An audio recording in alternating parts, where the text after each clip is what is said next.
KCTV Lon Rashapi daga Frank Motors Kajaka dekali ga bathamai jong Tata Motors Halatko ni Shillong ringkat bakanet foodish Ordal mapi nginwan ramani hakir dobyeng jongpi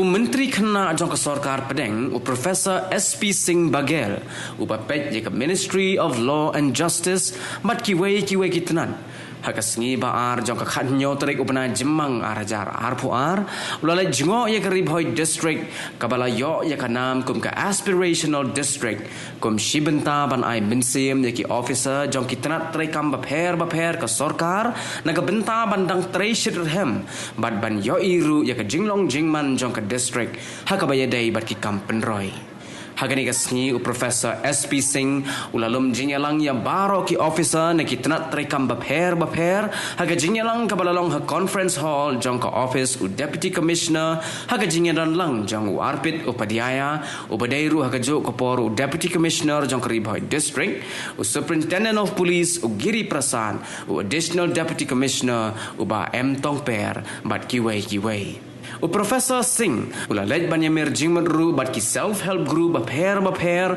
bat lej ngo ru ya ka Anganwadi center hakashnong Saiden bat kumjo ru ka health and wellness center hakashnong umsaw nong Kharai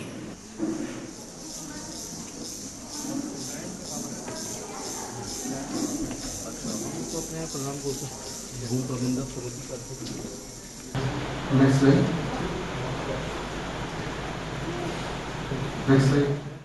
And it was a very fruitful meeting, and we have learned a lot of suggestions from the Honorable Minister, especially regarding in the field of animal husbandry, crop insurance, regard to agriculture and horticulture. And the Honorable Minister has given so many suggestions in this regard, which the district administration will be submitting the proposals and taking. Along with Niti Aayog and NEC funds, we have spent around 12 crore rupees.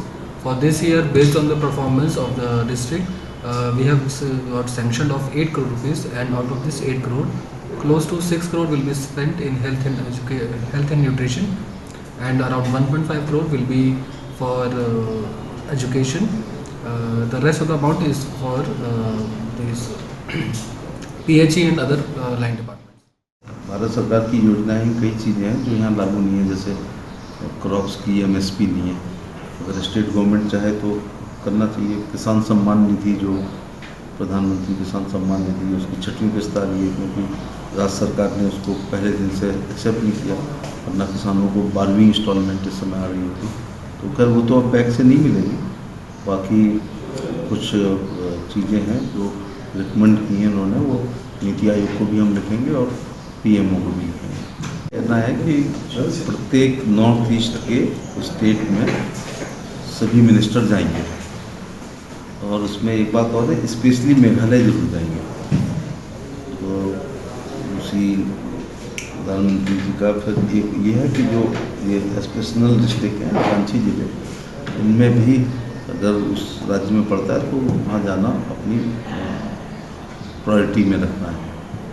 तो ये एक आकांक्षी जिला है, तो तमाम पैरामीटर्स पर हम लोगों ने बात की। मुझे खुशी की बात है कि उन्होंने इम्प्रूव किया, और जो अभी तक 12 करोड़ रुपये मिला है उसका यूज भी किया है काफ़ी बड़ी परसेंटेज में, और ख़ासतौर से एजुकेशन और हेल्थ पर काम किया। तो मैं यहाँ के DC का बधाई भी देना चाहूँगा कि उन्होंने इम्प्रूवमेंट किया।